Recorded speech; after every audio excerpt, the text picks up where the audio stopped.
Industries building. She's 8 months pregnant and experiencing severe complications. Please come now. The phone goes dead. Victor stares at the device, his mind racing. Bethany was supposed to be home hours ago. She'd been working late constantly, pushing herself despite her advanced pregnancy. He throws on clothes, the smell of another woman's perfume still clinging to his shirt from dinner with potential investors. 20 minutes later, Victor storms into St. Mary's Hospital, his expensive shoes clicking against the sterile floors. The emergency department buzzes with activity, but all Victor can think about is how this crisis will affect tomorrow's crucial board meeting. His tech startup, Blackstone Industries, is on the verge of a major breakthrough, and he cannot afford any distractions. Mr. Blackstone. A middle-aged doctor with kind eyes approaches. I'm Dr. Rachel Stevens, your wife's obstetrician. We need to talk. Where is she? What happened? Victor's voice carries more irritation than concern. Bethany experienced severe cramping and preeclampsia symptoms while working late. Her blood pressure spiked dangerously high. She's stable now, but we need to perform emergency surgery to prevent early labor complications. Victor runs his hands through his hair, still reeking of alcohol. Surgery tonight. Can't this wait until Monday? Do you know what this could cost us? Dr. Stevens steps back, taken aback by his response. Sir, your wife's life is at risk. The baby's life is at risk. Time is critical. How long will this take? I have the most important investor meeting of my life tomorrow morning. If word gets out that my family situation is unstable, it could destroy everything I've worked for. The doctor's expression hardens. Mr. Blackstone, your 8 months pregnant wife nearly died tonight. The surgery is not optional. Victor begins pacing the hallway, his phone already buzzing with messages. His startup's board members, his investors, his lawyers, everyone needs him focused and available. This medical emergency threatens to unravel years of careful planning and strategic maneuvering. Fine, but I need guarantees. How do I know this won't happen again? How do I know she won't keep disrupting my business with these episodes? Dr. Stevens stares at him in disbelief. Mr. Blackstone, pregnancy complications are not something your wife can control. She's been under tremendous stress, working 80-hour weeks despite medical advice to rest. She knows how important this year is for the company. We're about to go public. Everyone's counting on this success. As they argue in the hallway, Bethany lies in the preoperative area, her face pale and drawn. She can hear Victor's voice through the thin walls, his anger and frustration echoing through the corridor. Even in her vulnerable state, she recognizes the familiar pattern. Everything revolves around Victor's needs. Victor's timeline, Victor's success. Amanda Walsh, Bethany's best friend and marketing director at Morrison Industries, arrives breathless from the parking garage. She rushes to Bethany's side, taking her cold hand.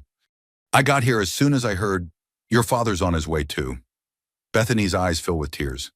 Amanda, he's more worried about his meeting than whether the baby and I survive. Shh, don't think about that now. Focus on getting better. But Bethany can still hear Victor in the hallway, his voice rising as he argues with medical staff about timing and costs. The man she married 3 years ago, the charismatic entrepreneur who swept her off her feet, has transformed into someone she barely recognizes.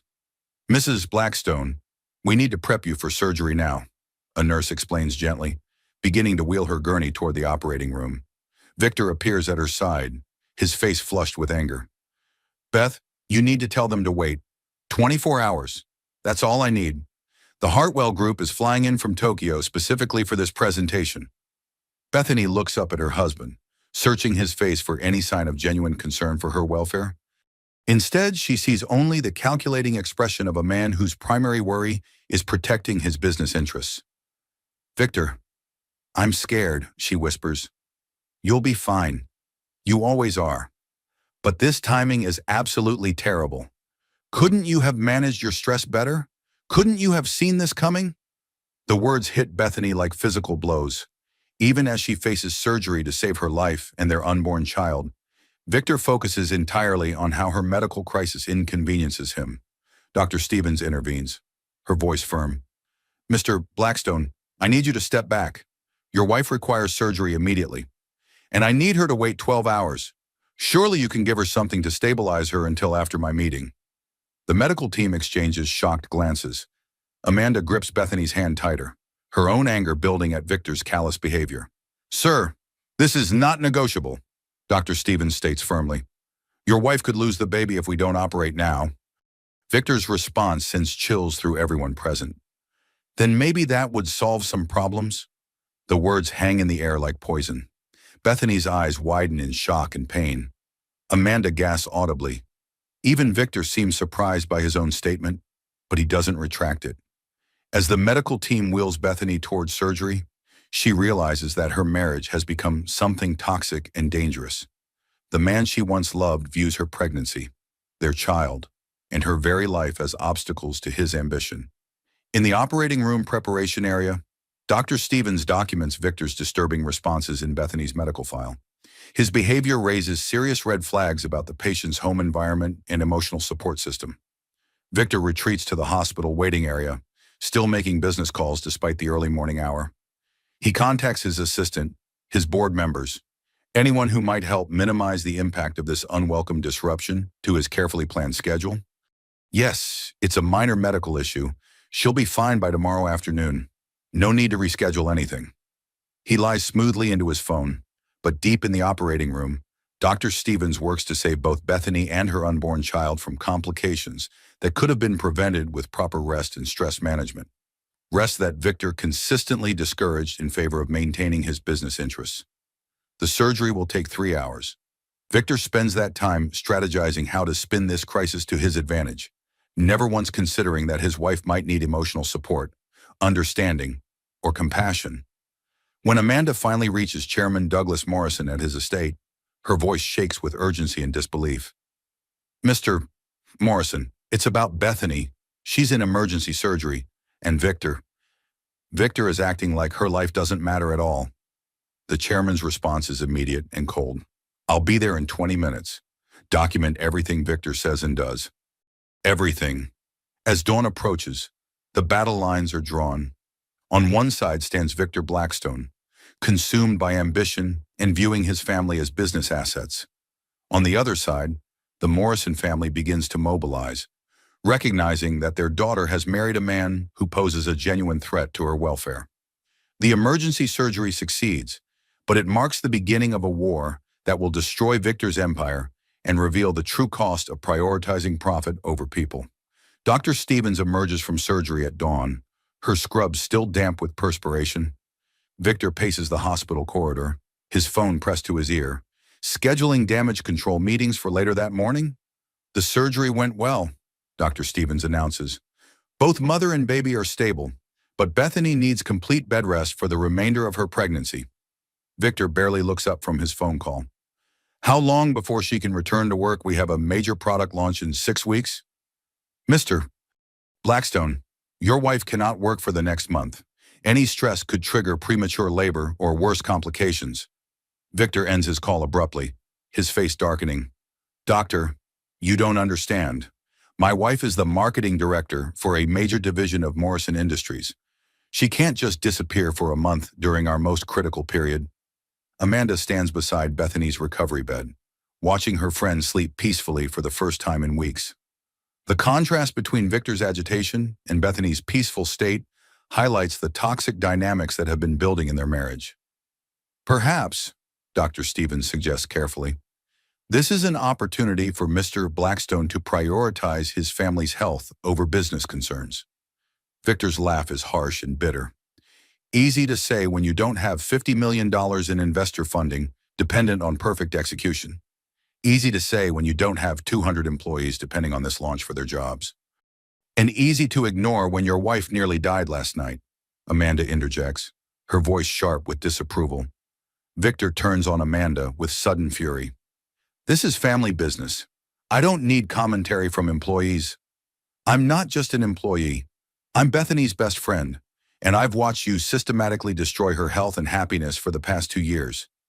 The argument escalates quickly. Victor's narcissistic abuse patterns emerge clearly as he deflects blame, minimizes Bethany's medical crisis, and centers himself as the victim of unfortunate timing.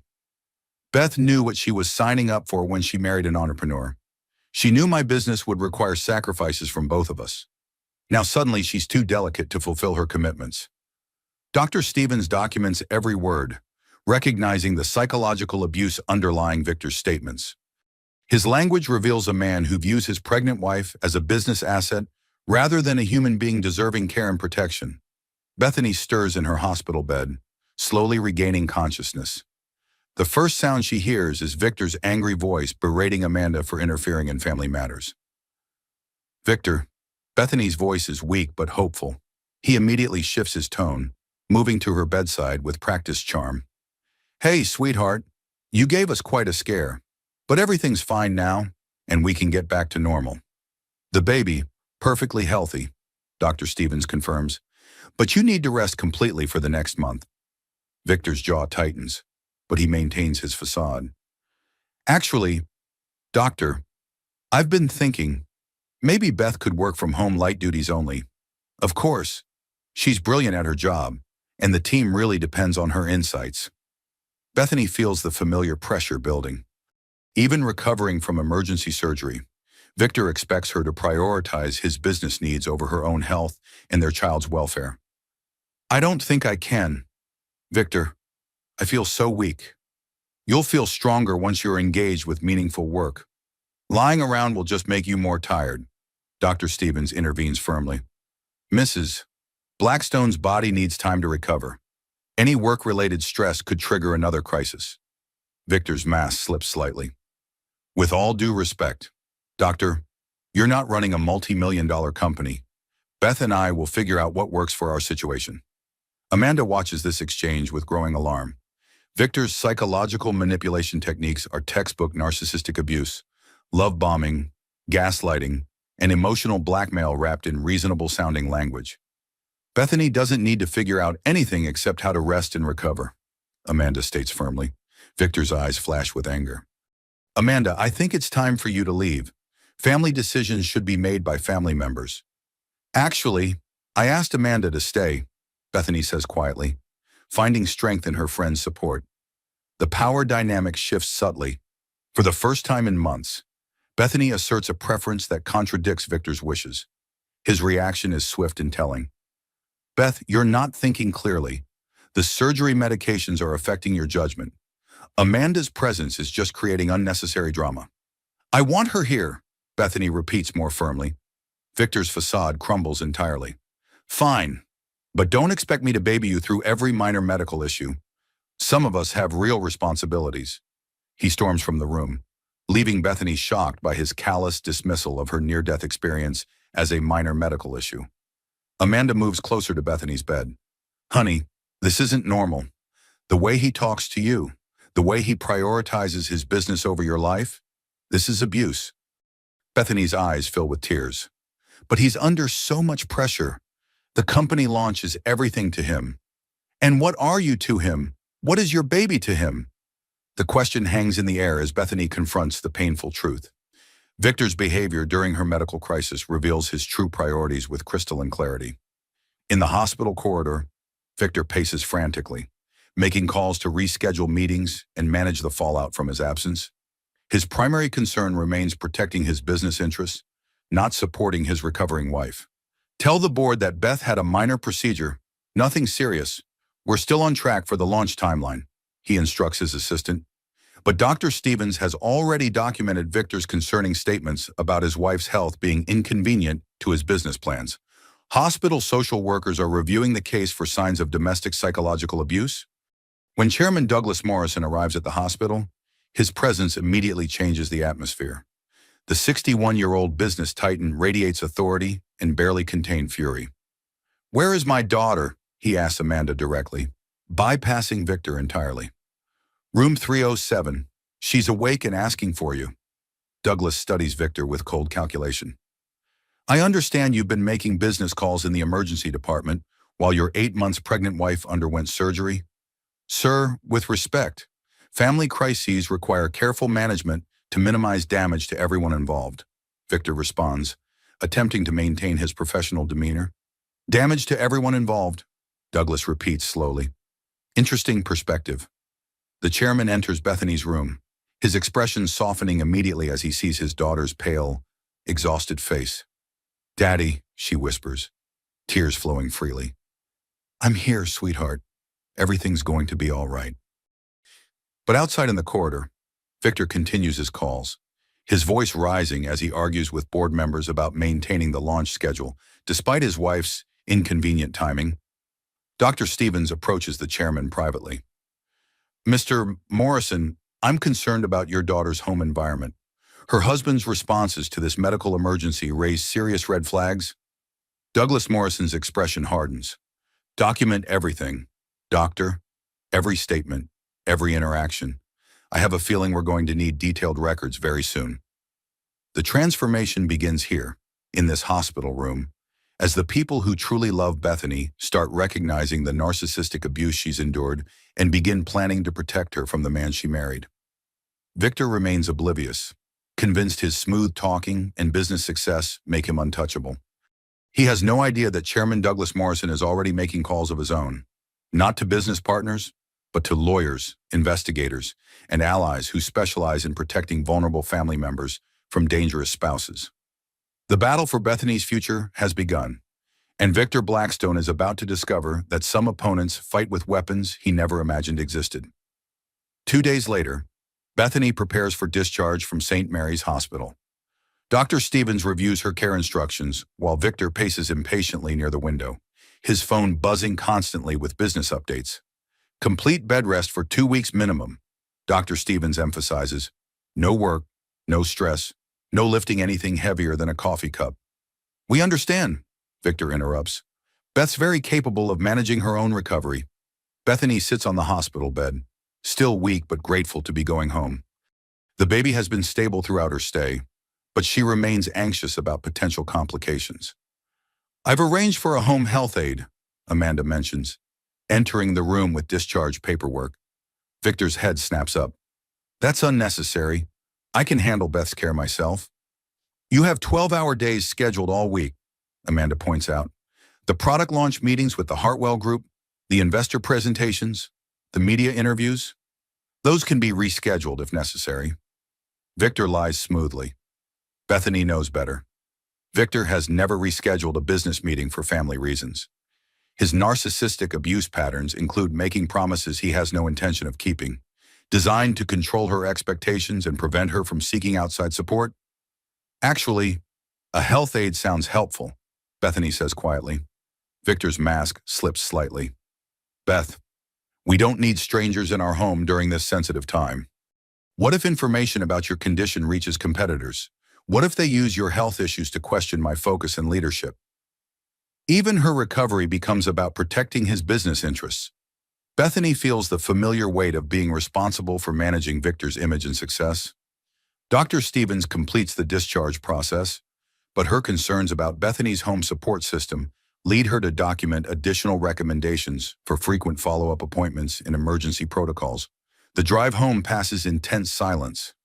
Victor grips the steering wheel tightly, his jaw clenched as he mentally calculates the cost of the past 3 days.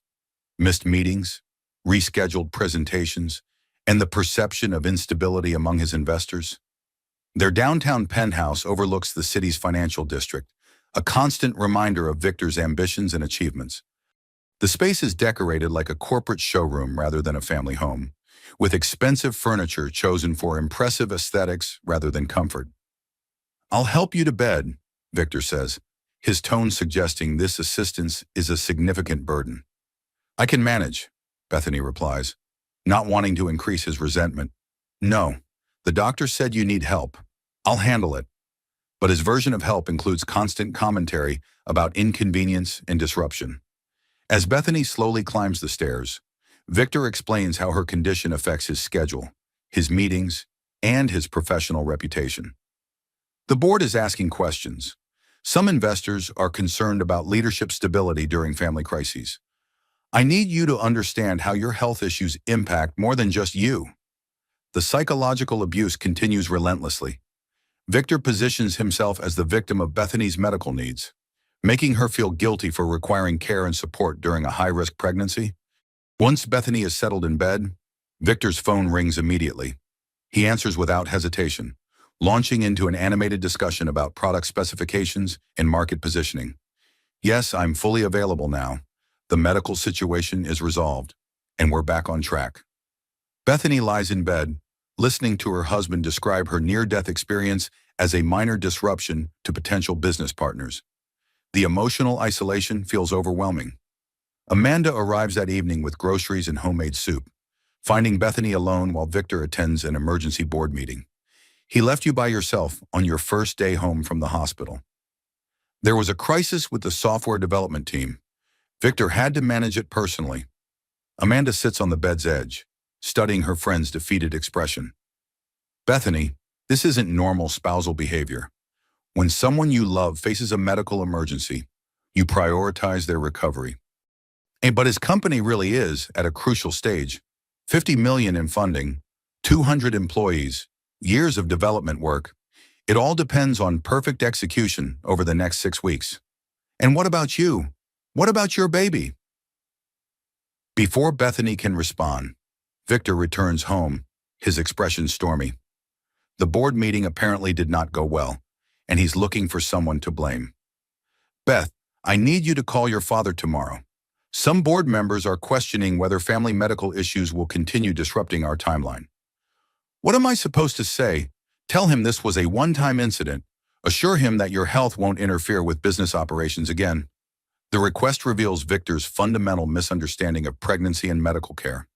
He genuinely believes Bethany can promise to avoid future health complications, as if medical issues result from personal choices rather than physiological processes beyond her control. Victor, I can't guarantee that complications won't arise. I'm 8 months pregnant with a high-risk condition. His face darkens dangerously. Then maybe you should have thought about that before getting pregnant during the most important year of my career. The words hit like physical blows. Amanda gasps audibly at Victor's cruel statement. She didn't get pregnant alone, Amanda points out sharply. Victor turns on Amanda with sudden fury. This is a private conversation between my wife and me. I think it's time for you to leave. I'm not leaving Bethany alone while she's recovering. It's my house, and I'm telling you to get out. Bethany watches the confrontation with growing fear. Victor's narcissistic abuse patterns intensify under stress, and his business pressures are reaching dangerous levels. Amanda can stay in the guest room, Bethany says quietly. Victor's explosion is immediate and terrifying. No, I will not have employees questioning my ability to care for my own wife. I will not have gossip spreading through Morrison Industries about our personal business. He moves toward Amanda aggressively, his face flushed with rage. Get your things and leave. Now. Victor, please calm down, Bethany pleads. Calm down. My entire life's work is hanging in the balance. My wife is making demands I can't meet, and her friends are interfering in my marriage. How exactly should I be calm? The verbal abuse escalates rapidly. Victor begins shouting about sacrifice and commitment, about how Bethany's pregnancy threatens everything he's built. His words become increasingly cruel and personal. You always find a way to make everything about you every important moment in my career. You create some crisis that demands attention. That's not true, Bethany whispers. The investor dinner last month. You had morning sickness so severe I had to leave early. The board retreat. You were too tired to attend the spouse events.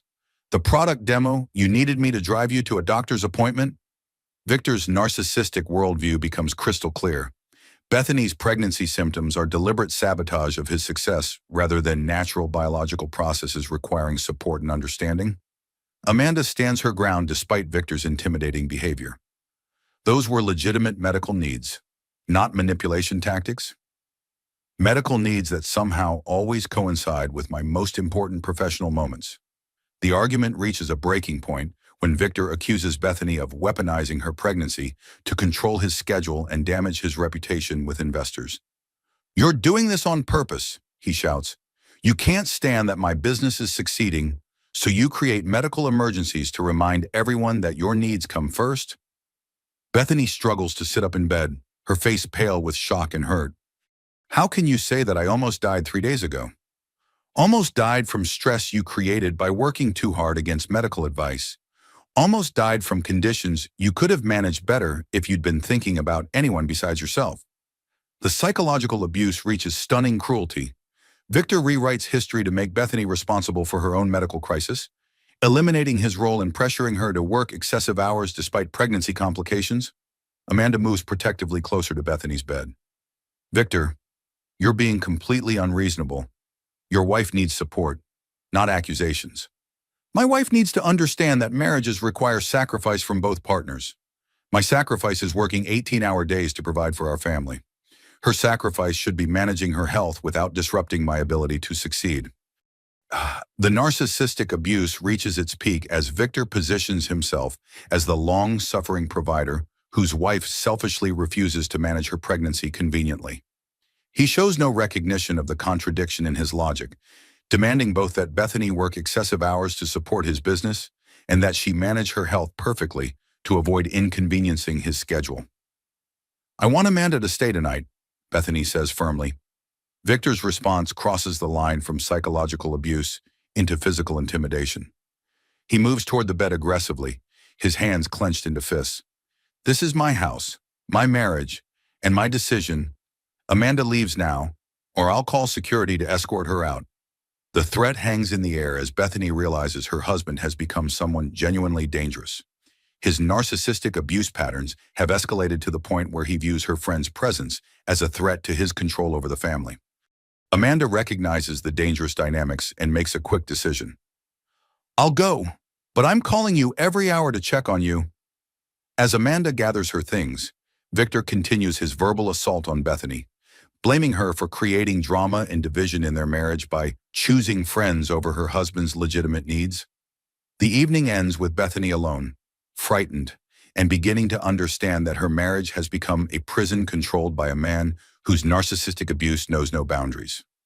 Outside in the hallway, Amanda makes 2 phone calls, one to Chairman Douglas Morrison and another to a domestic violence hotline, seeking advice on how to help a friend trapped in an emotionally abusive marriage with a powerful, manipulative husband. The crisis is escalating, and Victor Blackstone is about to discover that his actions have consequences he never anticipated. The next morning brings no relief for Bethany. Victor leaves for his office at dawn, but not before delivering a list of instructions designed to control her recovery process. I've canceled the home health aid, he announces while adjusting his tie. We can't afford to have strangers documenting our private business during this sensitive time. Bethany sits up carefully in bed, still weak from her recent surgery. But Dr. Stevens recommended professional care. Dr. Stevens doesn't understand the competitive business environment we operate in. Any sign of family instability could destroy investor confidence. The narcissistic abuse continues as Victor frames every aspect of Bethany's medical care through the lens of his business interests. Her recovery becomes another element requiring management to protect his professional reputation. I've also asked Amanda to limit her visits. Too much emotional support makes you dependent and weak. You need to focus on getting strong enough to return to work. Victor's psychological manipulation techniques reveal themselves clearly. He systematically isolates Bethany from support systems while positioning himself as the authority on her recovery needs. The launch timeline is non-negotiable. Beth, 6 weeks from today, Morrison Industries unveils the integrated marketing platform that will revolutionize customer engagement. Your division's performance will determine whether we secure the additional funding needed for national expansion. Even recovering from emergency surgery, Bethany faces pressure to prioritize Victor's business success over her own health. The emotional burden feels crushing. After Victor leaves, Bethany attempts to rest, but anxiety about disappointing him keeps her awake. She understands that her husband views her pregnancy complications as personal failures rather than medical conditions requiring care and support. Around 10 that morning, her phone rings. Amanda's voice carries unusual tension. Bethany, I need to ask you some difficult questions. Last night's argument with Victor, has this kind of behavior escalated recently? What do you mean on the name-calling, the accusations, the way he blamed you for your own medical emergency? These are red flags for emotional abuse. Bethany feels defensive despite recognizing truth in Amanda's observations. Victor's under tremendous pressure. The business launch represents everything he's worked toward for the past 5 years. And what about what you've worked toward your career, your health, your preparation for motherhood? The question forces Bethany to confront painful realities. Over the past 2 years, Her own goals and needs have become secondary to supporting Victor's ambitions. The narcissistic abuse has been so gradual that she's barely noticed losing herself in the process. He doesn't mean to be cruel, Bethany explains. Success at this level requires sacrifices from both partners. Sacrifices, yes. Abuse, no. There's a difference between supporting your spouse's career and accepting treatment that damages your health and self-worth. Before Bethany can respond, her other line rings. Victor's name appears on the caller ID. Beth, I need you to call the Morrison Industries executives and reschedule today's marketing review meeting. Tell them you're feeling much better and eager to participate virtually. But Dr. Stevens said no work for 2 weeks. Dr. Stevens said no stress. There's a difference between stress and maintaining professional engagement. Besides, this meeting determines budget allocations for the next quarter. The pressure intensifies as Victor explains how her absence from one meeting could jeopardize months of strategic planning. His narcissistic worldview cannot accommodate the possibility that business operations might function without Bethany's constant availability. I don't feel strong enough for a strategy session, Bethany admits. You don't need to be strong. You just need to be present and supportive. The team needs to see that our family situation won't disrupt delivery timelines. Victor's language reveals his fundamental perspective. Bethany's medical crisis is a family situation requiring management rather than a health emergency requiring recovery time. What if complications arise during the meeting? What if I need to rest suddenly? Then you mute your phone and take a 5-minute break. Beth. Successful people find solutions instead of creating excuses. The psychological manipulation continues as Victor positions reasonable medical limitations as character flaws. Bethany feels guilty for prioritizing her recovery over his business needs. After ending the call, Bethany lies in bed feeling trapped between competing demands. Her body needs rest, but her husband requires performance. The stress creates exactly the conditions Dr. Stevens warned could trigger additional complications. Amanda calls back 20 minutes later. How are you feeling about the meeting pressure? Confused, guilty, like I'm letting everyone down by being sick. Bethany, you nearly died 4 days ago. You're 8 months pregnant and recovering from emergency surgery. Feeling tired and weak is not a character flaw. The conversation helps Bethany recognize how Victor's narcissistic abuse has distorted her perception of reasonable expectations. She's internalized his belief that her medical needs are inconvenient obstacles to his success.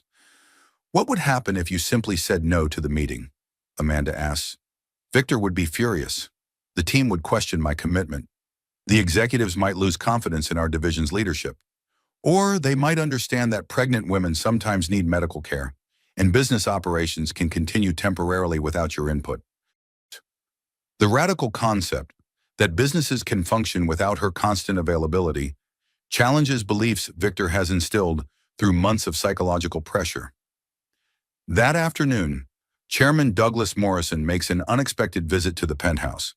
His arrival immediately changes the atmosphere, bringing paternal protection and corporate authority. How are you feeling, sweetheart? He asks, settling into the chair beside Bethany's bed. Tired, worried about letting everyone down. Douglas studies his daughter's expression carefully. Who exactly are you letting down? Victor, the marketing team, the Morrison Industries executives who depend on our division's performance. And what about letting yourself down? What about letting your baby down by not prioritizing recovery? The question forces Bethany to examine her priorities from a different perspective. For months, she's measured success entirely through Victor's standards: business performance, investor satisfaction, professional reputation. Your mother and I built Morrison Industries over 30 years, Douglas continues. We've seen many product launches, many crises, many opportunities. None of them were worth risking family health and safety. But Victor's startup represents his entire future.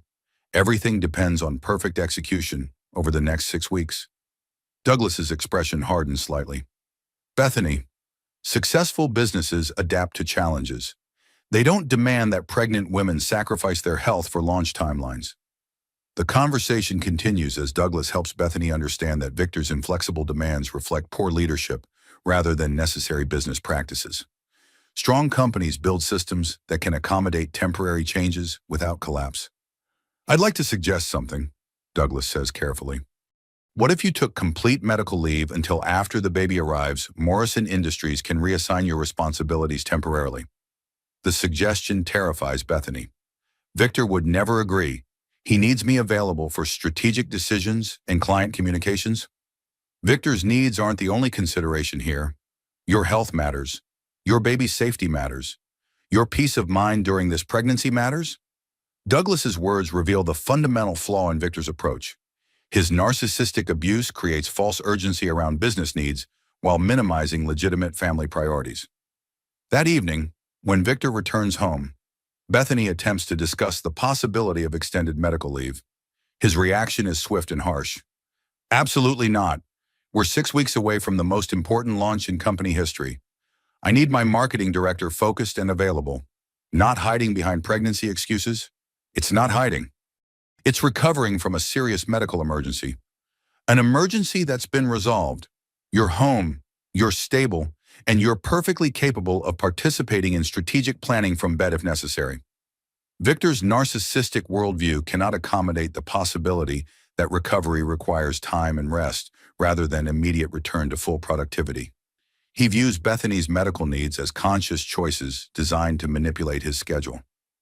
The meeting tomorrow is crucial. Beth, budget allocations, resource planning, market positioning, decisions that will determine whether we succeed or fail. The pressure intensifies as Victor explains how her absence could trigger a chain reaction of delays and setbacks. His arguments sound logical, but they're built on the false premise that business operations cannot function without her constant input. What if I compromise? What if I attend tomorrow's meeting, but then take the rest of the week to recover? Victor's satisfaction at this concession reveals his true priorities. He cares more about maintaining appearances of normal operations than ensuring his wife's complete recovery from a life-threatening medical emergency. As Bethany prepares for another night of stress and anxiety about disappointing various people with her medical needs, she begins to understand that her marriage has become a system designed to benefit Victor at her expense. The narcissistic abuse patterns are becoming clearer. Constant pressure, guilt manipulation, isolation from support systems, and positioning her reasonable needs as character flaws or business threats. But Chairman Douglas Morrison is also making preparations. His conversation with Bethany revealed the extent of Victor's psychological manipulation, and he's beginning to plan protective measures for his daughter and future grandchild. The battle for Bethany's welfare is intensifying, and Victor remains oblivious to the powerful forces aligning against his controlling behavior. At precisely 7 in the morning, Chairman Douglas Morrison's black sedan pulls up to Blackstone Industries' downtown headquarters. He doesn't call ahead or schedule an appointment. Some conversations require the element of surprise. Victor's assistant, startled by the unexpected arrival of one of the city's most powerful business leaders, immediately escorts Douglas to the executive floor. Victor emerges from his office, his smile confident but his eyes wary. "Mr. Morrison, what an unexpected pleasure. I hope Bethany's recovery is progressing well."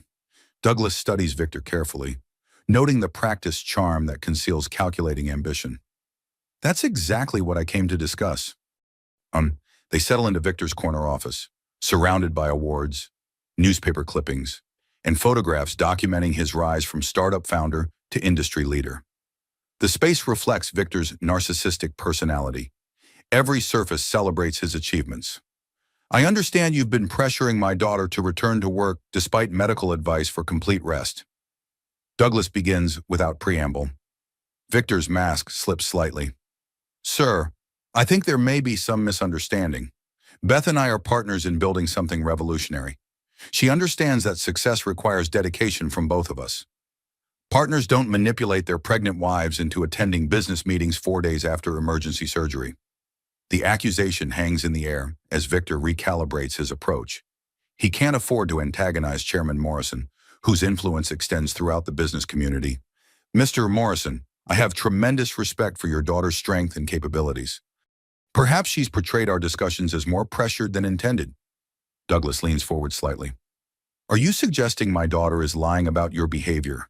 "Not lying, just possibly misinterpreting business enthusiasm as personal pressure. You understand how dedicated professionals sometimes blur those lines." Victor's response reveals classic narcissistic abuse tactics. gaslighting designed to make Bethany doubt her own perceptions of his manipulative behavior. "Let me share something interesting I discovered last night," Douglas continues. "My legal team conducted a preliminary investigation into Blackstone Industries' financial structure." Victor's confident expression falters. "I'm not sure what you mean." "Through various shell companies and investment vehicles, Morrison Industries controls 43% of your startup's equity." The revelation hits Victor like a physical blow. He spent 3 years building his company, never realizing that his father-in-law has been his largest investor through carefully concealed ownership structures. "That's impossible. I would know about an investment that large." Douglas slides a folder across the desk. "Hartwell Capital, Pacific Ventures, Sterling Growth Partners, all Morrison Industries subsidiaries. We've been watching your business practices very closely." Victor opens the folder with trembling hands, discovering documentation of his own financial dependence on the Morrison family empire. His startup, his independence, his leverage, all illusions carefully maintained to preserve his ego. "Why?" Victor asked quietly. "Because I wanted to understand the man my daughter married. I wanted to see how you operated under pressure, how you treated employees, how you managed investor relationships." Douglas's voice remains calm, but his eyes reflect cold fury. The results have been illuminating. Additional documents reveal evidence of Victor's questionable business practices, inflated revenue projections, misrepresented market research, and personal use of company funds for luxury expenses. Your company is built on deception, Victor, false promises to investors, manipulated data presentations, and financial irregularities that would interest regulatory authorities. Victor's world begins collapsing as he realizes the extent of his exposure. "Mr. Morrison, I can explain these apparent discrepancies." "I'm sure you can. You're very skilled at creating explanations that shift blame and minimize your responsibility." The words carry double meaning. Douglas has observed Victor's narcissistic abuse patterns with Bethany and recognizes identical techniques in his business operations. "Here's what's going to happen," Douglas continues with deadly calm. "You have 24 hours to transfer your company shares to my daughter. All of them. That's everything I've worked for. My entire life's achievement. Your entire life's achievement is built on my family's money and my daughter's contributions. Consider this a correction of ownership records." Victor's desperation becomes palpable. "Sir, please reconsider. The business community would view this as a hostile takeover. My reputation would be destroyed." "Your reputation should be destroyed. Men who abuse their pregnant wives don't deserve professional success." The accusation of abuse sends Victor into defensive mode. "I've never laid a hand on Bethany. I've provided everything she could need or want." Abuse takes many forms. Victor, psychological manipulation, emotional isolation, financial control, constant criticism disguised as support, all documented in my daughter's medical files and witness statements. Douglas's legal team has been thorough, collecting evidence of Victor's narcissistic abuse patterns from multiple sources: hospital staff, family friends, business associates, and Morrison Industries employees who've observed the couple's interactions. "You have a choice," Douglas states firmly. "Transfer the shares voluntarily or face criminal investigation for fraud, public exposure of your abusive behavior, and complete financial destruction." Victor's mind races through possible escape routes, but Chairman Morrison has eliminated every avenue. The shell companies, the financial documentation, the witness statements, all carefully prepared to ensure Victor's compliance. "And if I agree to your terms, you'll retain a modest settlement and the opportunity to rebuild your life without destroying my daughter's health and happiness." The offer contains both mercy and threat. Victor can accept limited consequences or face total annihilation. "I need time to consider." "You have until tomorrow morning. After that, the evidence goes to federal prosecutors and media outlets." Douglas rises to leave, but pauses at the office door. "One more thing. Victor, if you attempt to pressure, manipulate, or punish my daughter for this conversation, the consequences will be immediate and severe." After the chairman's departure, Victor sits alone in his office, surrounded by the symbols of success that now mock his powerlessness. His startup empire, built through years of determination and sacrifice, hangs by threads controlled by the father of the woman he's systematically abused. His phone buzzes with a text from Bethany. "How was your morning? I'm feeling a little stronger today." The message breaks Victor's heart with its innocent concern. Despite his cruel treatment, Bethany still cares about his welfare and success. Her capacity for love highlights his own cruelty and selfishness. For the first time in months, Victor confronts the reality of his behavior toward his pregnant wife. The narcissistic abuse, the psychological manipulation, the prioritization of business over her health, all documented and exposed by investigators who've been watching his every move. By afternoon, Victor's lawyers confirm the devastating truth. Morrison Industries does indeed control his company through complex ownership structures. The financial irregularities are real and prosecutable. His business reputation depends entirely on Chairman Morrison's discretion. That evening, Victor returns home to find Bethany resting peacefully, her hand protectively covering her 8-month pregnancy. She looks up with a hopeful smile. "How was your day? You look stressed." Victor sits heavily in the bedroom chair, studying his wife's face. Her genuine concern for his welfare, despite his recent cruelty, forces him to confront the depths of his selfishness. "Beth, we need to talk about some business changes that might affect our future." "What kind of changes?" Victor struggles to find words that explain his situation without revealing the extent of his deception and abuse. How does he tell his pregnant wife that her father is destroying his empire to protect her from his own toxic behavior? "The company structure is more complicated than I realized. Your father has significant influence over our operations." Bethany's expression grows concerned. "Is that bad? It's complicated. It might mean some adjustments to my role and responsibilities." The conversation continues as Victor attempts to prepare Bethany for dramatic changes without admitting his own failures. His narcissistic personality prevents him from accepting full responsibility, even when facing complete defeat. But in Chairman Morrison's estate across town, preparations continue for the legal and financial warfare that will protect Bethany from her husband's manipulative control. The evidence is compiled, the legal strategies are prepared, and the network of powerful allies is activated. Victor Blackstone has built his empire on deception and abuse.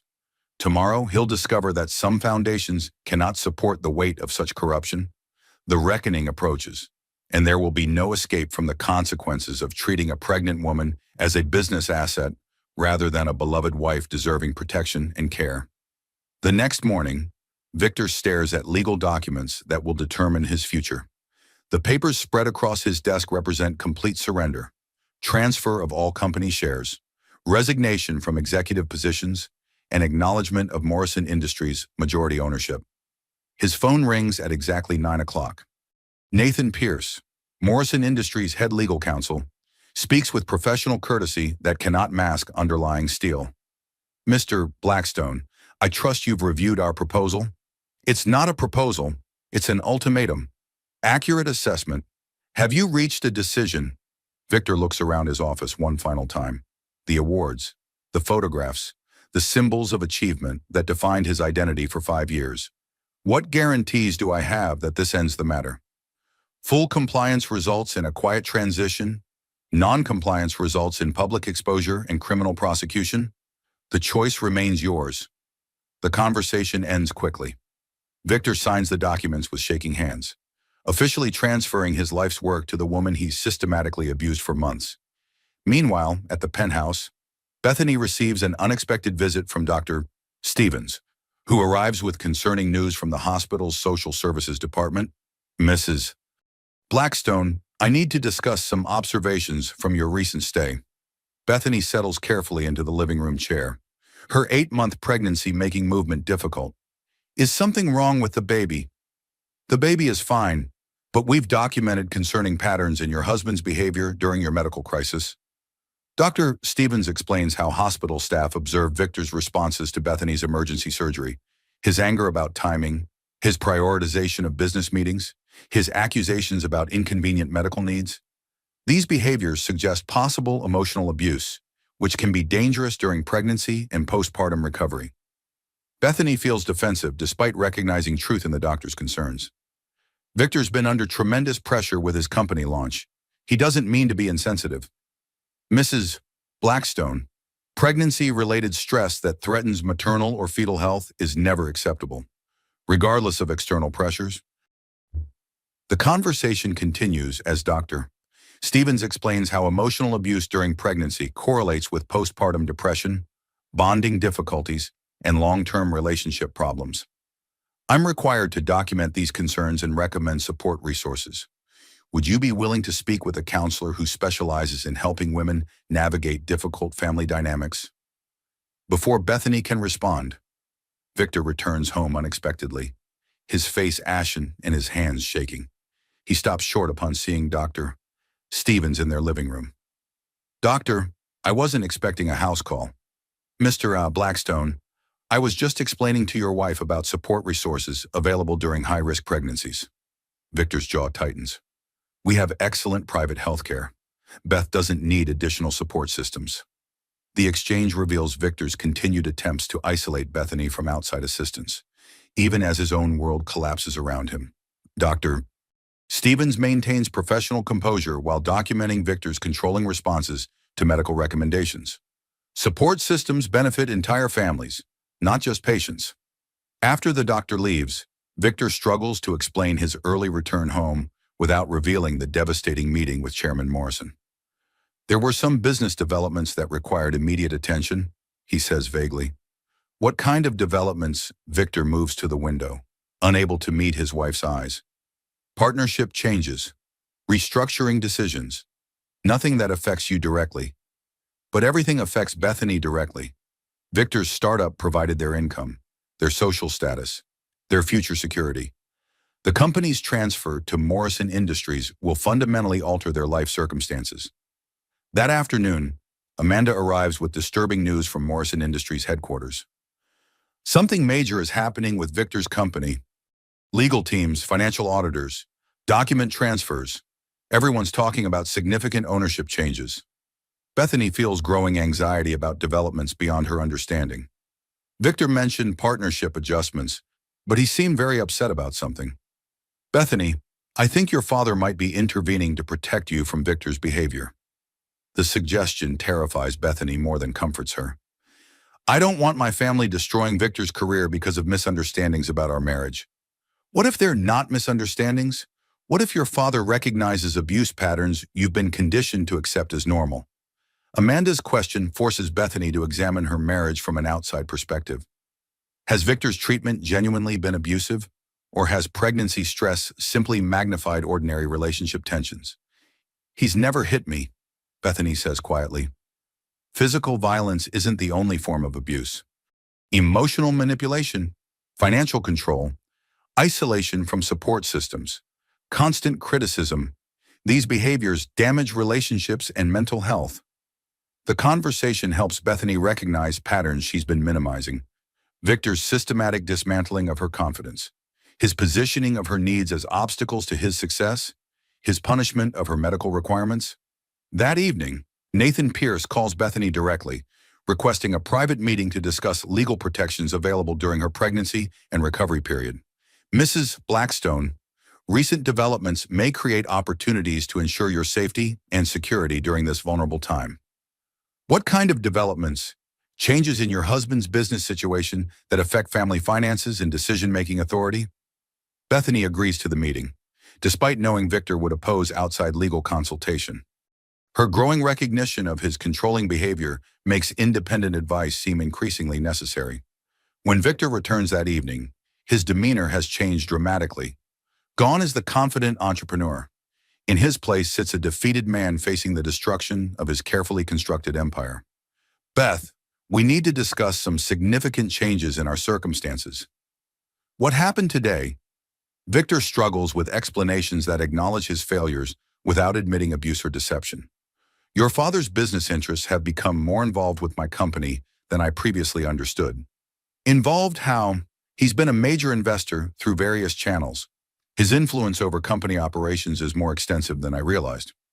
Victor's version of events minimizes his own financial improprieties and psychological abuse, presenting the situation as a business disagreement rather than consequences for harmful behavior. "What does this mean for us?" "It means some adjustments to my role and our financial situation. Nothing that threatens our security, but changes nonetheless. The conversation continues as Victor attempts to prepare Bethany for dramatic life alterations without accepting responsibility for creating the crisis through his narcissistic abuse and business deceptions. But across town, Chairman Morrison finalizes legal strategies designed to protect his daughter from a husband whose controlling behavior threatens her health and their unborn grandchild's welfare. The legal warfare has begun in earnest, with powerful attorneys, financial investigators, and family court specialists coordinating comprehensive protection for a pregnant woman whose husband views her as a business asset rather than a beloved wife deserving care and respect. Victor's empire crumbles around him, while Bethany begins understanding that her marriage has become a system designed to benefit him at her expense. The reckoning approaches, and there will be no escape from consequences of treating pregnancy as inconvenience rather than miracle requiring protection and celebration. Judge Patricia Donnelly's courtroom fills with attorneys, investigators, and media representatives as the emergency hearing begins. Victor sits beside his legal team, his confident facade cracking under the weight of evidence arrayed against him. Chairman Douglas Morrison occupies the front row, his presence lending gravity to proceedings that will determine his daughter's future safety. Nathan Pierce approaches the bench with boxes of documentation spanning 3 years of Victor's business practices and personal behavior. Your Honor, we present evidence of systematic financial fraud, emotional abuse, and endangerment of a pregnant woman's health and safety.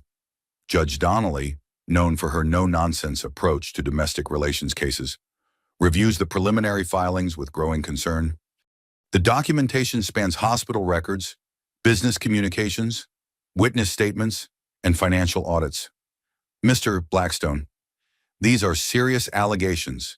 How do you respond to charges that you physically intimidated your 8 months pregnant wife during a medical emergency? Victor's attorney stands quickly. Your Honor, my client maintains that stress-related disagreements have been mischaracterized as abuse. Mr. Blackstone is a devoted husband facing unprecedented business pressures. Devoted husbands don't prioritize investor meetings over their wives' emergency surgery, Judge Donnelly observes dryly. Nathan Pierce presents the first piece of evidence, hospital security footage showing Victor's aggressive behavior toward medical staff and his shocking physical contact with Bethany in the preoperative area. The courtroom falls silent as the footage plays. Victor's face flushes with shame as his own actions reveal the depths of his callousness during Bethany's medical crisis. Mr. Blackstone, I'm watching you grab your pregnant wife's shoulders and shake her while she prepares for emergency surgery. How do you explain this behavior? Victor's attorney objects to the characterization, but the evidence speaks for itself. Multiple hospital staff members documented Victor's concerning statements about his wife's medical needs being inconvenient to his business schedule. Furthermore, Your Honor, Nathan continues, we present evidence of systematic financial fraud designed to conceal Mr. Blackstone's dependence on Morrison Industries funding. The financial documentation reveals Victor's deceptive practices, inflated revenue reports, misrepresented market research, and personal use of company funds for luxury expenses. Dr. Stevens testifies about Victor's responses during Bethany's hospitalization, describing his anger about surgery timing and his accusations that her medical crisis was deliberately timed to sabotage his business meetings. In 30 years of obstetric practice, I've never encountered a husband who viewed his wife's life-threatening pregnancy complications as personal inconvenience rather than medical emergency. Amanda Walsh takes the stand to describe Victor's escalating psychological abuse, his isolation of Bethany from support systems, his constant criticism disguised as motivation, his positioning of her reasonable needs as character flaws. Victor systematically destroyed Bethany's confidence and independence. She began questioning her own judgment about basic needs like medical care and emotional support. The testimony reveals classic narcissistic abuse patterns, gaslighting, manipulation, and control tactics designed to maintain dominance over a vulnerable partner. Victor's business associates testify about his concerning statements regarding family obligations. Multiple witnesses describe his complaints about pregnancy interfering with business operations and his suggestions that family medical issues reflected poor personal management. Mr. Blackstone frequently stated that successful entrepreneurs couldn't afford to be distracted by domestic crises, testifies his former business partner. He seemed to view his wife's pregnancy as a business liability rather than a family blessing. The evidence accumulates relentlessly. Financial records, witness statements, medical documentation, and recorded communications paint a comprehensive picture of a man whose narcissistic personality created dangerous conditions for his pregnant wife. Judge Donnelly reviews Morrison Industries' documentation of their substantial investment in Victor's company, revealing his complete financial dependence on the family he's been abusing. Mr. Blackstone, you've built your business empire using funds from your wife's family while simultaneously treating her pregnancy as an obstacle to your success? Do you see the contradiction in this behavior? Victor's attorney attempts damage control, arguing that business stress affected his client's judgment during a challenging period. But the evidence spans months of systematic abuse, not isolated incidents during crisis. Nathan Pierce presents psychological evaluations confirming that Victor's behavior patterns align with narcissistic personality disorder, creating dangerous dynamics for family relationships and child welfare. Your Honor, Mr. Blackstone's documented responses to his wife's medical emergency reveal a man who prioritizes personal ambition over family safety. This poses ongoing risks to both mother and child. The courtroom testimony continues as additional witnesses describe Victor's controlling behavior, his financial deceptions, and his systematic isolation of Bethany from support systems. Morrison Industries employees testify about observing Victor's psychological pressure on Bethany to work excessive hours despite pregnancy complications, his criticism of her medical appointments as inconvenient, and his anger when she required rest or support. He made it clear that Bethany's pregnancy was acceptable only if it didn't interfere with business operations, explains one colleague. She was expected to manage her health invisibly while maintaining full professional responsibilities. As evidence mounts, Victor's defense crumbles. His attorneys realize their client faces not only loss of business assets, but potential criminal charges for endangering a pregnant woman and fraudulent business practices. Judge Donnelly calls a brief recess, during which Victor's legal team delivers harsh reality about his situation. The evidence is overwhelming, his lead attorney explains quietly. Financial fraud, emotional abuse, endangerment of pregnancy. You're facing criminal prosecution unless you accept the settlement immediately. Victor looks across the courtroom at Chairman Morrison, whose cold stare reflects paternal fury at a son-in-law who threatened his daughter's safety. There will be no mercy, no negotiation, no escape from consequences. When court resumes, Judge Donnelly delivers her decision with authority that brooks no appeal. Mr. Blackstone, the evidence presented demonstrates systematic abuse of a pregnant woman, financial fraud, and behavior that endangers both maternal and fetal welfare. She orders immediate asset transfer, supervised visitation rights pending psychological evaluation, and mandatory counseling for narcissistic personality disorder. This court cannot allow continued contact between Mr. Blackstone and his wife, given documented patterns of psychological abuse and control. Victor's empire collapses in real time as journalists document his public humiliation. The successful entrepreneur becomes a cautionary tale about how narcissistic abuse destroys both families and businesses. As the courtroom empties, Victor sits alone at the defendant's table, surrounded by the wreckage of his self-created destruction, his startup, his reputation, his marriage, his future, all sacrificed to maintain control over a woman whose only crime was loving someone incapable of returning that love healthily. Chairman Morrison approaches Nathan Pierce with satisfaction, tempered by sadness that such drastic measures were necessary to protect his daughter. Is Bethany safe now? She's safe, sir, and she's free to build whatever life she chooses without fear of manipulation or control. The legal warfare ends with complete victory for those protecting a pregnant woman from her abusive husband, but the personal cost will require time and healing to fully address. 3 weeks after the courtroom devastation, Bethany sits in her childhood bedroom at the Morrison estate, preparing for the birth of her daughter. The familiar surroundings provide comfort and security that had vanished during her marriage to Victor. Dr. Stevens monitors her carefully, noting significant improvements in blood pressure and stress levels since the separation. How are you feeling about single motherhood? Terrified? Grateful? Free? Bethany touches her belly gently. It's strange how losing everything can feel like gaining everything. The transformation began immediately after Victor's legal defeat. Without his constant criticism and control, Bethany rediscovered confidence that had been systematically eroded through months of psychological abuse. Amanda visits daily, marveling at her friend's recovery from the narcissistic abuse that had nearly destroyed her spirit. "You look like yourself again. I hadn't realized how much you changed until I saw you returning." The observation highlights the insidious nature of emotional abuse. Change is so gradual that even close friends don't recognize the victim's personality disappearing under layers of manipulation and control. Chairman Morrison enters with updates about Victor's situation. The legal proceedings continue as prosecutors build cases for both domestic abuse and financial fraud.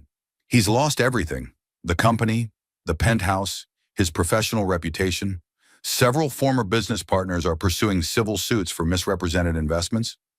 Bethany feels complex emotions about her ex-husband's downfall. Despite his cruel treatment, she remembers the charming man she married and grieves for the person she thought he could become.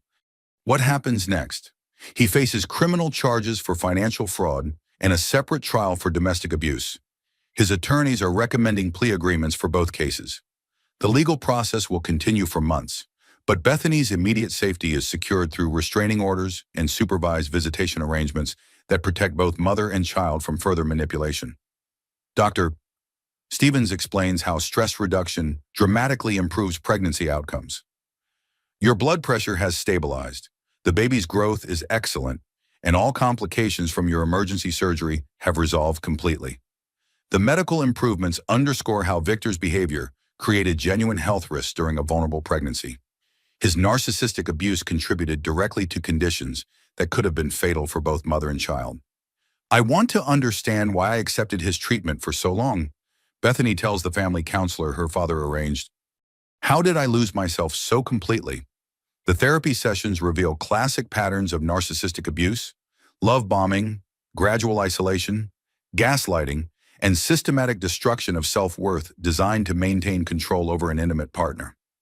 Abusers target successful, confident people because the challenge appeals to their need for dominance, the counselor explains. They systematically dismantle their victims' support systems and self-perception. Understanding the psychology helps Bethany forgive herself for staying in a destructive marriage. The abuse was professionally executed manipulation, not personal weakness or poor judgment on her part. Meanwhile, Victor's world continues collapsing. Media coverage of his legal troubles destroys his professional reputation, while former friends and colleagues distance themselves from the scandal. His new apartment reflects his dramatic change in circumstances. A modest space in a middle-class neighborhood, furnished with basic items from discount stores. The luxury lifestyle supported by Morrison Industries funding has vanished completely. Mr. Blackstone, the plea agreement requires admission of guilt for both financial fraud and domestic abuse charges. His attorney explains during a meeting in the tiny apartment: 5 years probation, community service, mandatory counseling, and supervised visitation with your daughter. Victor stares out the window at the city skyline, where his former penthouse once overlooked his startup headquarters.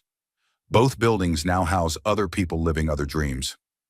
What about rebuilding, starting over? Your business reputation is destroyed. The criminal charges will follow you permanently. Employment options are limited to positions that don't require financial responsibility or public trust. The reality settles over Victor like cement.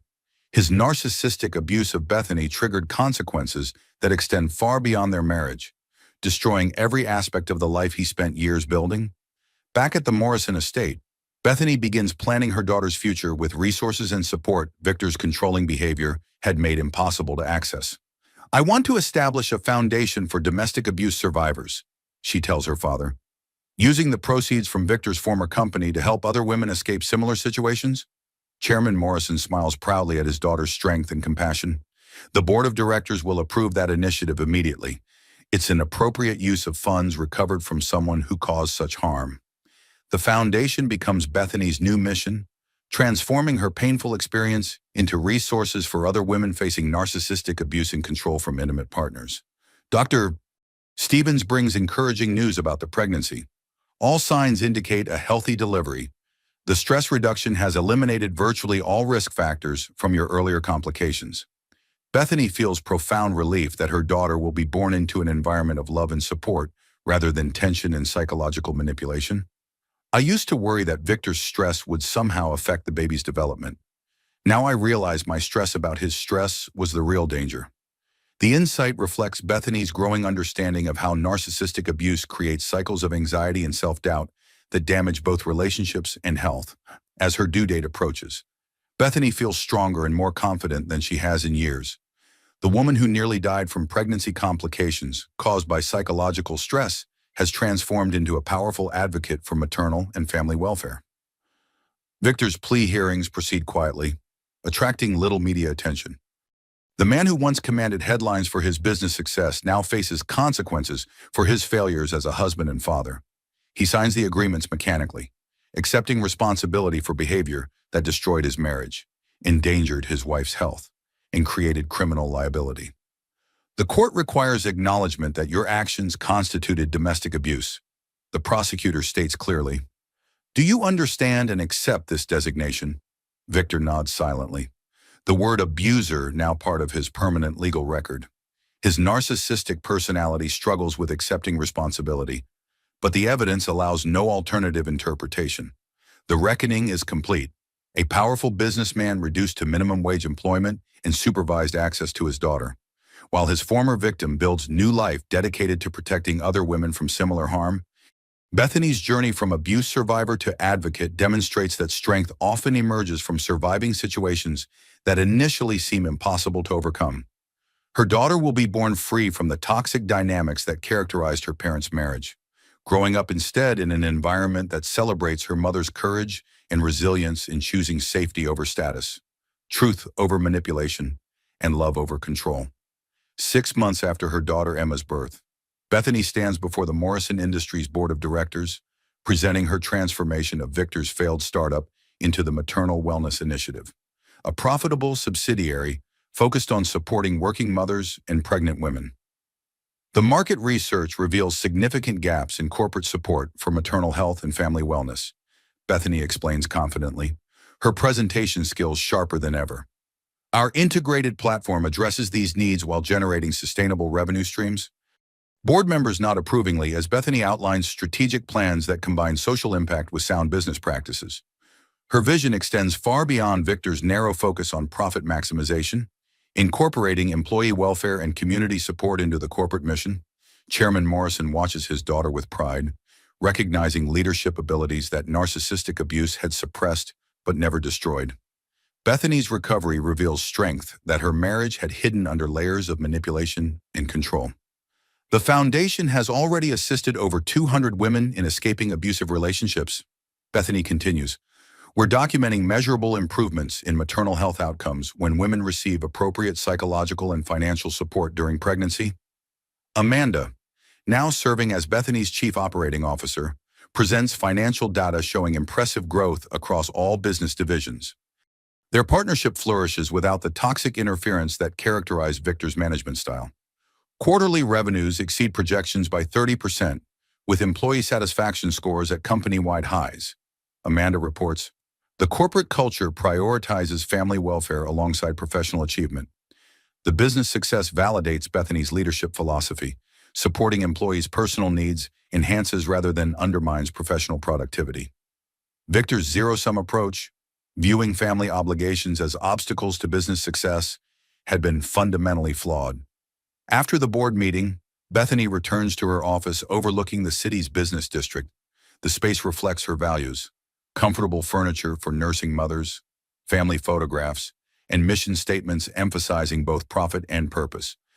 Her assistant brings Emma from the on-site childcare facility, a benefit Bethany implemented to support all working parents in the company.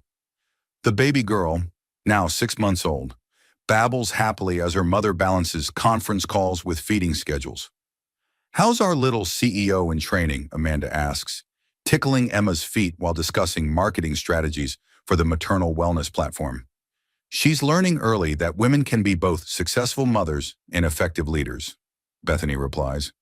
Her confidence a stark contrast to the uncertain woman who once questioned her own judgment about basic medical needs. The transformation extends beyond professional success. Bethany's personal life reflects healthy boundaries and supportive relationships that Victor's controlling behavior had systematically destroyed. Dr. Stevens visits regularly, monitoring both Emma's development and Bethany's continued recovery from the psychological trauma of narcissistic abuse.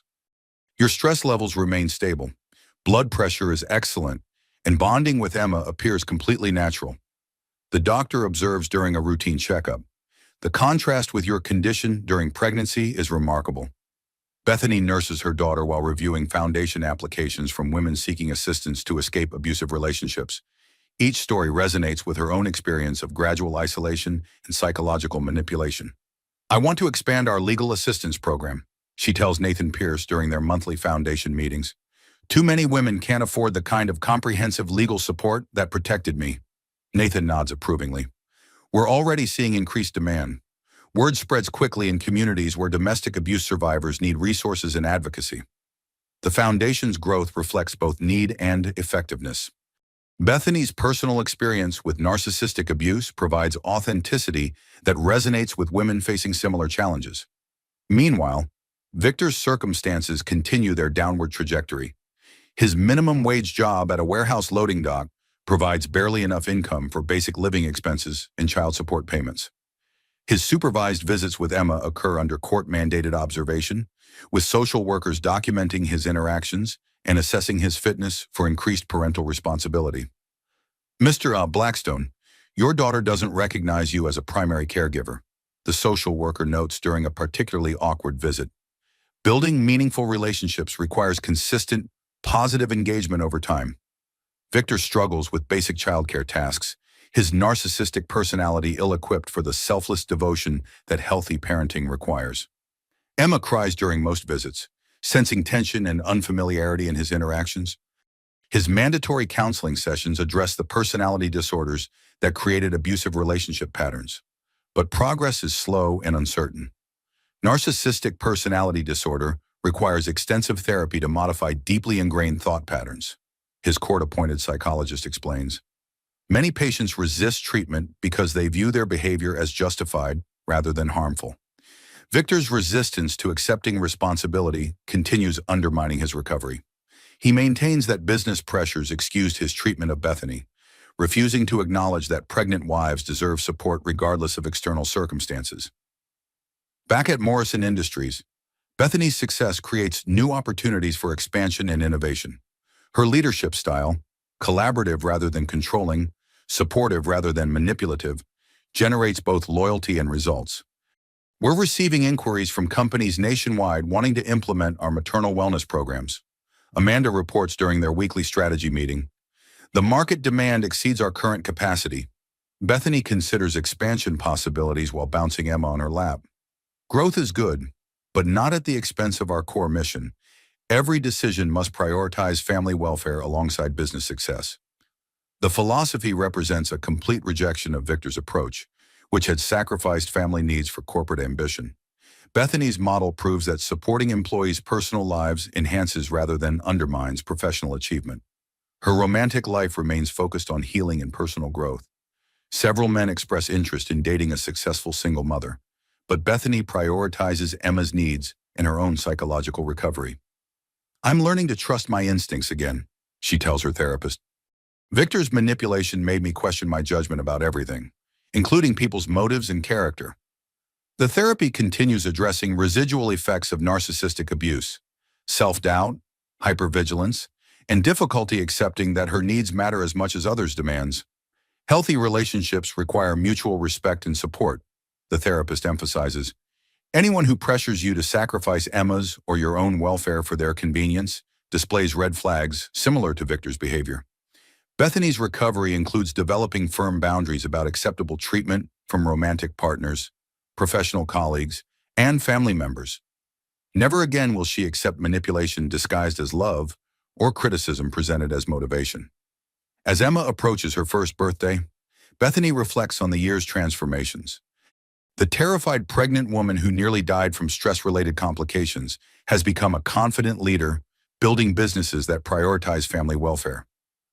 Sometimes the worst thing that happens to you becomes the catalyst for the best thing that could happen, she tells Amanda while watching Emma play in the office nursery. The observation captures Bethany's journey from victim to survivor to advocate. Her marriage to Victor, despite its psychological damage, ultimately led to personal growth, professional success, and mission-driven work that helps other women escape similar abuse. The foundation continues expanding its services, legal assistance, psychological counseling, financial support, and advocacy for legislative changes that protect pregnant women from domestic abuse. We're creating the support systems I wish had existed during my marriage, Bethany explains to a group of donors funding the foundation's growth. Every woman deserves access to resources that can save her life and her children's future. Her story resonates with audiences nationwide, inspiring both financial contributions and volunteer participation from people who recognize the importance of protecting vulnerable families from narcissistic abuse and control. 1 year after Emma's birth, Bethany receives the Businesswoman of the Year award at the city's annual leadership conference. She stands at the podium, her daughter sleeping peacefully in Amanda's arms in the front row, as hundreds of business leaders applaud her transformation of personal trauma into professional triumph. When I accepted this award, I thought about the woman I was 2 years ago, successful by conventional measures, but slowly losing herself in a relationship that prioritized business achievement over human dignity. Bethany begins, her voice strong and clear. The audience listens intently as she describes her journey from abuse survivor to advocate, from victim to victor, from someone who questioned her own judgment to a leader who trusts her instincts completely. Domestic abuse survivors often struggle with shame about staying in destructive relationships. I want to address that shame directly. Abusers are professionals at manipulation. Leaving requires resources, support, and recognition that abuse is never the victim's fault. The speech highlights Bethany's mission to educate business leaders about supporting employees who face domestic violence, recognizing that workplace policies can provide lifelines for trapped women seeking escape routes from narcissistic abuse. The Maternal Wellness Initiative has demonstrated that supporting employees' personal welfare enhances rather than undermines professional productivity. Companies that prioritize family health see measurable improvements in retention, performance, and innovation. From the back of the auditorium, a solitary figure watches through the glass doors. Victor Blackstone, wearing his warehouse uniform during his lunch break, observes the woman who was once his wife accepting accolades for work built on the foundation of his former company. His own transformation over the past 2 years has been profound and humbling. The confident entrepreneur who once commanded boardrooms now struggles with basic interpersonal skills and financial management. Court-mandated therapy has forced him to confront the narcissistic personality traits that destroyed his marriage and endangered his family. Mr. Blackstone, his counselor, had explained during a recent session, recovery requires genuine acknowledgement of harm caused, not just compliance with legal requirements. The distinction between genuine remorse and strategic manipulation continues challenging Victor's deeply ingrained thought patterns. His narcissistic tendencies resist accepting that his behavior was fundamentally wrong rather than merely poorly timed. Back at the podium, Bethany concludes her acceptance speech with words that carry special meaning for domestic abuse survivors in the audience. Sometimes the worst thing that happens to you becomes the foundation for the best thing that ever happened to you. My daughter will grow up knowing that women can be both loving mothers and powerful leaders, that success includes protecting the vulnerable, and that strength often emerges from surviving situations that initially seem impossible to overcome. The standing ovation reflects both admiration for Bethany's achievements and recognition of the courage required to transform personal trauma into public advocacy. After the ceremony, Bethany mingles with fellow business leaders who express interest in implementing similar programs at their companies. The ripple effects of her work extend far beyond Morrison Industries, creating industry-wide changes in how corporations address employee welfare and family support. Your foundation helped my sister escape an abusive marriage last month, confides a technology executive. The legal assistance and temporary housing programs gave her options she didn't know existed. Stories like this fuel Bethany's continued commitment to expanding resources for domestic abuse survivors. Each successful escape validates the importance of comprehensive support systems that address legal, financial, psychological, and practical needs. Chairman Morrison approaches with obvious pride in his daughter's accomplishments. Your mother would be so proud of what you've built from such difficult circumstances. Grace Morrison had passed away 6 months earlier, but not before seeing her daughter transform from a frightened abuse victim into a confident advocate for family welfare and women's rights. She taught me that strength isn't avoiding difficulty. It's what you choose to build after you've been knocked down. Bethany reflects, echoing her mother's wisdom about resilience and recovery. Emma, now walking and babbling constantly, represents the future Bethany has secured through her courage to leave an abusive marriage. The little girl will grow up understanding that love means support and protection, not control and manipulation. Dr. Stevens, now serving on the Foundation's Medical Advisory Board, continues monitoring both Emma's development and Bethany's ongoing recovery from psychological trauma. You've created something remarkable here, she observes during a Foundation board meeting. The integration of medical support, legal assistance, and business mentoring addresses the complex needs of women escaping abusive relationships. The Foundation's success attracts attention from policymakers interested in legislation that better protects pregnant women from domestic violence. Bethany frequently testifies before legislative committees about the connection between maternal stress and pregnancy complications. Emotional abuse during pregnancy creates measurable health risks for both mothers and babies, she explains to lawmakers. Supporting abuse victims isn't just compassionate, it's essential public health policy. Her advocacy contributes to stronger legal protections for pregnant women and expanded funding for domestic violence prevention programs. The personal becomes political as Bethany transforms her experience into systemic change. Meanwhile, Victor's supervised visits with Emma continue under strict court oversight. His progress in therapy remains inconsistent, with periods of apparent insight followed by relapses into self-pity and blame displacement. Your daughter deserves a father who prioritizes her welfare over his own comfort, the social worker explains during a difficult session where Emma cried throughout their interaction. Building that relationship requires genuine change, not performance for court evaluators. Victor struggles with the selflessness that healthy parenting demands. His narcissistic traits resist the vulnerability and unconditional love that children need from their parents. The contrast between his current circumstances and his former lifestyle creates ongoing resentment that undermines therapeutic progress. He focuses more on what he's lost than on the harm he caused or the changes he needs to make. 2 years after the courtroom devastation that ended his marriage, Victor works multiple minimum wage jobs to afford basic living expenses and child support payments. His former business associates have moved on to new ventures, leaving him isolated from the professional networks that once defined his identity. I had everything, he tells his court-appointed counselor. Successful business, beautiful wife, respect in the community. Now I'm nobody. You're a father with an opportunity to build a healthy relationship with your daughter, the counselor responds. But that requires focusing on her needs rather than your losses. The perspective shift challenges Victor's fundamental worldview. His narcissistic personality measures success through external validation and control over others, rather than through service and love. Back at Morrison Industries, Bethany's leadership continues generating impressive results. The company's focus on family welfare attracts top talent from competitors whose policies ignore employee needs outside work. We're receiving resumes from executives at major corporations who want to work for a company that values both professional achievement and personal well-being. Amanda reports during their weekly strategic planning meeting, the cultural transformation extends beyond policies to fundamental values. Bethany's approach proves that supporting employees' family needs enhances loyalty, creativity, and productivity rather than creating weakness or dependence.